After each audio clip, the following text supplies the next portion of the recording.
সবাই জানতে আগ্রহী কখন আমাদের সরকার বিদায় নেবে। আসসালামু আলাইকুম গাইস। আমাদের দেশের প্রধান উপদেষ্টা ডক্টর মোহাম্মদ ইউনূস, কে না চিনেন তাকে। তবে কথা হচ্ছে যে তিনি কতদিন ক্ষমতায় থাকবে বাংলাদেশের, এই বিষয়টা নিয়ে সম্পূর্ণ ভিডিও জুড়ে আলোচনা করব। কেউ ভিডিওটা স্কিপ করবেন না, সম্পূর্ণ ভিডিওটা দেখার চেষ্টা করবেন।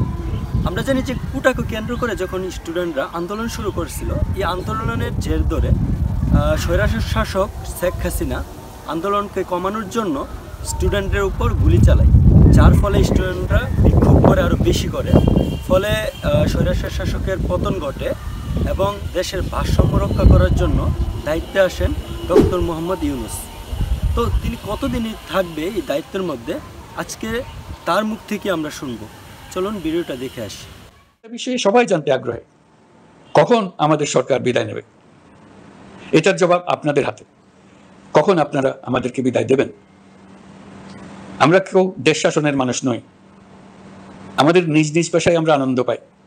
দেশের সংকটকালে ছাত্রদের আহ্বানে আমরা এই দায়িত্ব গ্রহণ করেছি। আমরা সমস্ত শক্তি দিয়ে দায়িত্ব পালন করব। কখন নির্বাচন হবে যেটা সম্পূর্ণ রাজনৈতিক সিদ্ধান্ত, আমাদের সিদ্ধান্ত নয়। দেশবাসীকে ঠিক করতে হবে আপনারা কখন আমাদেরকে ছেড়ে। আমরা সংস্কারের অংশ হিসেবে নির্বাচন কমিশনকেও সংস্কার করব। কমিশনকে যে কোনো সময় আদর্শ নির্বাচনের জন্য প্রস্তুত রাখব। আমরা বিভিন্ন সংস্কারের কাজ শুরু করেছি। দেশবাসীকে অনুরোধ করব একটা আলোচনা শুরু করতে। আমরা সর্বনিম্ন কি কি কাজ সম্পন্ন করে যাব, কি কি কাজ মোটামুটি করে গেলে হবে। এই আলোচনার মাধ্যমে আমরা একটা দিক নির্দেশনা পেতে পারি। তবে চূড়ান্ত সিদ্ধান্ত রাজনৈতিক সিদ্ধান্ত, সেটা রাজনৈতিক আলোচনা থেকেই আসে।